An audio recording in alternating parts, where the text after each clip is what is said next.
मुलांना बघूया आपण क्वेश्चन नंबर फर्स्ट आपण बघितला आहे कंपाऊंड इंटरेस्ट याचा. कंपाऊंड इंटरेस्टचा आपण फॉर्म्युला बघितला होता कशा प्रकारे काढायचा.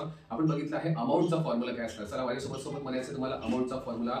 So P into in bracket 1 plus R upon 100 bracket close to the power n. ठीक आहे, हा आपल्याला अमाउंटचा फॉर्म्युला निघतो आणि हा अमाउंटचा फॉर्म्युला यूज करून आपल्याला व्हेरियस टाइप्स ऑफ प्रॉब्लेम इथे सॉल्व्ह करायचे आहे. आपण बघूया प्रॉब्लेम नंबर सेकंड. आज आपण प्रॉब्लेम नंबर सेकंड कडे जातो आहे आणि प्रॉब्लेम नंबर सेकंड आपल्या समोर आहे. ठीक आहे, आपण बघतोय प्रॉब्लेम असतो की Sameer Rao has taken a loan of ₹12,500. आपण बघतो आहे की बघा समीरने काय केलं आहे. समीर राव यांनी इथे आपण बघतो आहे की 12,500 यांच्यामध्ये यांनी लोन इथे घेतलेला आहे एका बँक कडून. ठीक आहे, नंतर रेट ऑफ इंटरेस्ट आपल्याला इथे 12% व्याजाने मिळणार आणि बघा नंबर ऑफ इयर किती इयर साठी यांनी हे बँक लोन घेतलं आहे. तर यांनी इयर घेतले आहे 3 इयर साठी बँक लोन. ठीक आहे, नंतर if the interest is the compounded annually then how many rupees should be the pay to clear his loan. ठीक आहे, आणि मग यांनी आपल्याला क्वेश्चन विचारला आहे की डाटा आपल्याला पाहायसाठी मिळतो. काय काय दिलेलं आहे नंबर फर्स्ट. ठीक आहे, आपल्याला प्रिन्सिपल हे जे समीर राव होते यांचं प्रिन्सिपल आपल्याला पाहायसाठी मिळते. काय तर बघा इथे प्रिन्सिपल आपल्याला पाहायसाठी मिळणार 12,500 हे यांचं प्रिन्सिपल आहे. ठीक आहे, नंबर सेकंड बघा रेट ऑफ इंटरेस्ट किती आहे. रेट दिला आहे त्यांनी किती 12% चा रेट आहे. नंतर आपण बघतो नंबर ऑफ इयर किती असणार. नंबर ऑफ इयर आपल्याला पाहायसाठी मिळणार n इक्वल्स टू आपल्याला पाहायसाठी मिळतोय 3 इयर्स. ठीक आहे, काय करायचं आहे आपल्याला इंटरेस्ट काढायचा आहे. सोबतच एक अमाऊंट आपण बघू. ती अमाऊंट जर ते बँकेला पे करणार तर इथे फायनली आपल्याला त्यांचं अमाऊंट आपल्याला शोधून काढायचं आहे. ठीक आहे, चला बघा सगळ्यांनी फॉर्म्युला सांगायचा आहे. बघा काय काय फॉर्म्युला आहे आपण बघूया. ठीक आहे, नंबर फर्स्ट बघा अमाऊंटचा फॉर्म्युला. अमाऊंट इक्वल्स टू बघा प्रिन्सिपल इंटू आपण बघतो आहे 1 प्लस R अपॉन मध्ये 100 टू द पॉवर n. ठीक आहे, चला बघूया हा प्रिन्सिपल किती दिला आहे 12,500 प्रिन्सिपल आहे इंटू. ठीक आहे, 1 प्लस R दिला किती दिला आहे आपल्याला 12. ठीक आहे, अपॉन मध्ये 100 आणि बघा इथे दिला आपल्याला n किती आहे 3 इयर्स. ठीक आहे, किती असणार 3 इयर आपल्याला इथे पाहायसाठी मिळतात. चला बघूया याला आपण सॉल्व्ह करू आपण. ठीक आहे, चला बघूया बघा 12,500 जसंच तसं. ठीक आहे, यामध्ये एकदम सिंपल कॅल्क्युलेशन जे आपण लास्ट एक्सरसाइज मध्ये लास्ट इथे क्वेश्चन्स मध्ये आपण बघितले ते 100 इंटू 1 काय झालं 100 प्लस मध्ये 12 तर 112 इथे आपल्याला पाहायसाठी मिळणार. अपॉन मध्ये आहे 100. अपॉन मध्ये किती असणार 100. ठीक आहे, बघा मुलांना जितक्या टाइम्स इथे आहे बघा हा 3 टाइम्स आहे. किती इयर साठी आहे 3 इयर साठी. तर म्हणून ही व्हॅल्यू तुम्हाला 3 टाइम्स मल्टिप्लाय करायची आहे. जर हा 2 इयर साठी असेल तर तुम्हाला ही व्हॅल्यू 2 टाइम्स मल्टिप्लाय करायची आहे. पण इथे 3 टाइम्स दिला आहे म्हणून मी काय करतोय 112 अपॉन 100 इंटू 112 अपॉन मध्ये 100 घेतो आहे. ठीक आहे, जवळ इथपर्यंत.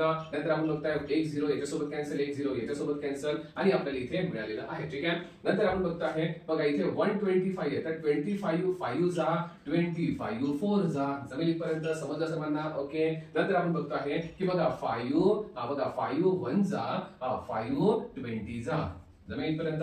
नंतर आपण बघतो आहे इथे बघा 4 आहे आणि इकडे 112 आहे तर निश्चितच इथे 4 ने डिवाइड होणार. ठीक आहे, चला इथे आपण एक 4 ने डिवाइड करून घेऊ. चला इथे आपण बघतो आहे की 4 ने जर मी समजा 100 ने डिवाइड केलं तर इथे आपल्याला पाहायसाठी मिळतो 25 आणि बघा 12 ला जर 4 ने डिवाइड करतो आहे तर इथे 3. सो इथे आन्सर येणार 28. किती येणार आन्सर इथे 28. सो 4 1 जा आणि 28 4 जा जमेल इथपर्यंत. ओके, नंतर आपण बघतो आहे बघा इथे आपल्याला पाहायसाठी मिळणार 20 ला 2 ने डिवाइड केलं तर इथे मिळते आपल्याला 10 आणि बघा याला 2 ने डिवाइड केलं तिथे आपल्याला मिळणार किती तर 14. किती मिळणार इथे 14. ठीक आहे, बघा आता सगळं कॅल्क्युलेशन झालं आहे एकदम सिंपल. याला मी लिहितो 112 मल्टिप्लाइड बाय किती बाकी राहिले 14 म्हणून लिहितोय 14 आणि इकडे बाकी आहे 112. ठीक आहे, डिवाइडेड बाय किती आपल्याला दिसणार इथे तर 10. ठीक आहे, चला एकदम सिंपल कॅल्क्युलेशन आहे. 112 इंटू 112 करायचं आपल्याला आणि इंटू करायचं आहे 10. ठीक आहे, बघा इथे आपल्याला पाहायसाठी मिळणार आपण बघतो 175616. ठीक आहे, याचं मल्टिप्लिकेशन आपलं आलेलं आहे आणि अपॉन मध्ये आहे 10. ठीक आहे, सो इक्वल्स टू आपल्याला पाहायसाठी मिळणार अपॉन मध्ये एक 0 आहे मीन्स एक नंतर आपण इथून राईट साइडला पॉइंट देऊ. आपला आन्सर मिळणार आहे आपल्याला 17561 नंतर एक नंतर पॉइंट सो 6. ठीक आहे, काय मिळालं मला अमाऊंट मिळालेला आहे आणि बघा अमाऊंट मिळालेला आहे आणि हे अमाऊंट आता समीर राव यांना बँकेला काय करावं लागणार आहे रिटर्न करावं लागेल. ठीक आहे, बघा समीर रावने काय घेतलं होतं प्रिन्सिपल आपल्याला 12,500 घेतलेलं होतं. ठीक आहे, लोन मिळालं आहे 12,500. 3 वर्षाच्या नंतर त्यांना पे करायचे आहे 17,561.6 त्यांना वापस द्यायची आहे. That is amount. ठीक आहे, तुम्ही स्क्रीनशॉट पण इथे काढू शकता मुलांना आणि बघा याला तुम्हाला सॉल्व्ह करून बघायचं आहे. आहे. ठीक आहे. क्वेश्चन नंबर 3 आपल्याला काय सांगतो, to start a business of a Shalaka has taken loan of 8,000 at the rate of 10.5 means 10.5 rupees CPA. After the 2 years, how much the compound interest will she pay? Have to आपण बघतो आहे की कशा प्रकारे ती पे करणार आहे, आज आपण इथे बघू या. ठीक आहे. चला बघूया. नंबर फर्स्ट आपल्याला पाहायसाठी मिळणार प्रिन्सिपल काय काय दिलेलं आहे. चला अंडरलाईन करून घेऊ. जे पण आपल्याला दिलं आहे त्याला अंडरलाईन करू. नंबर फर्स्ट आपल्याला दिलं काय आहे, तर प्रिन्सिपल आहे 8,000 रुपीज. ठीक आहे. नंतर बघा इथे आपल्याला रेट ऑफ इंटरेस्ट 10.5 चा रेट ऑफ इंटरेस्ट आहे बेटा. ठीक आहे. नंतर आपण बघतोय 2 इयर्स. आफ्टर 2 इयर्स बघा इथे नंबर ऑफ इयर्स आपल्याला 2 पाहायसाठी मिळतो. ठीक आहे. सो इथे आपण स्टार्ट करूया.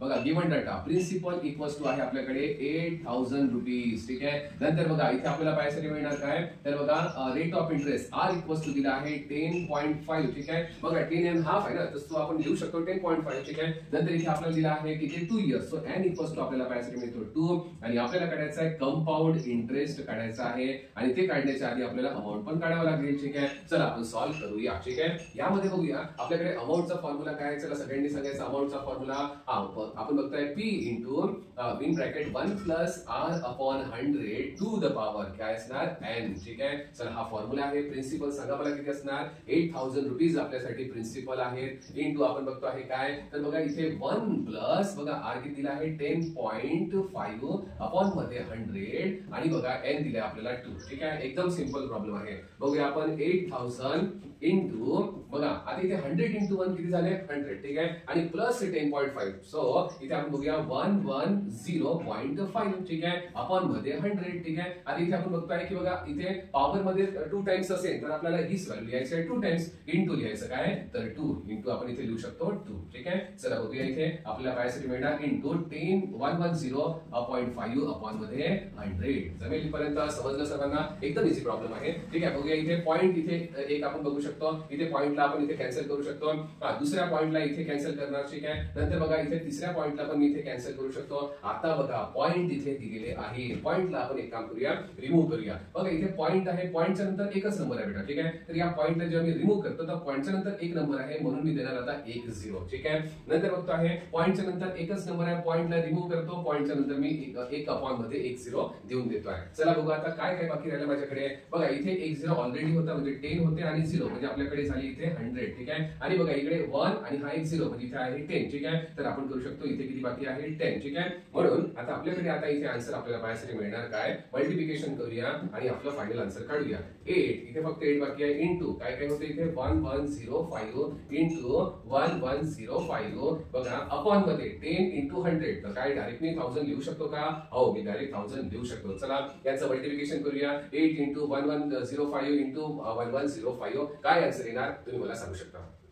ओके. चला बघा इथे 9768200 तिघांचे मल्टिप्लिकेशन आपल्याला पाहायसाठी मिळते. अपॉन मध्ये असणार इथे 1000. ठीक आहे. बघा रे बेटा अपॉन मध्ये जर 1000 असेल तर काय करायचं आपण, बघा राईट साइड मधनं आपण बघा 3 नंबर नंतर आपण पॉइंट्स देऊ. ठीक आहे. बघा सो नंबर 1 2 आणि 3. ठीक आहे. त्याच्यानंतर आपण पॉइंट देऊ. आन्सर आपल्याला मिळाले आहे 9768.2. बघा बेटा इथे आपल्याला जे मिळालं आहे ते आहे अमाऊंट. काय मिळाले आपल्याला, अमाऊंट. ठीक आहे. बघा इतकं अमाऊंट आपल्याला मिळालेलं आहे. पण आपल्याला एक्झाम मध्ये क्वेश्चन अशा प्रकारे विचारण्यात आला आहे की बघा इथे आपल्याला अमाऊंट विचारलेलं नाहीये पण आपल्याला विचारलाय कंपाऊंड इंटरेस्ट. सो तर कंपाऊंड इंटरेस्टचा तुमच्याकडे फॉर्म्युला आहे. ठीक आहे. काय फॉर्म्युला आहे सांगा मला. बघा अमाऊंट इक्वल्स टू आपल्याला पाहायसाठी मिळणार प्रिन्सिपल.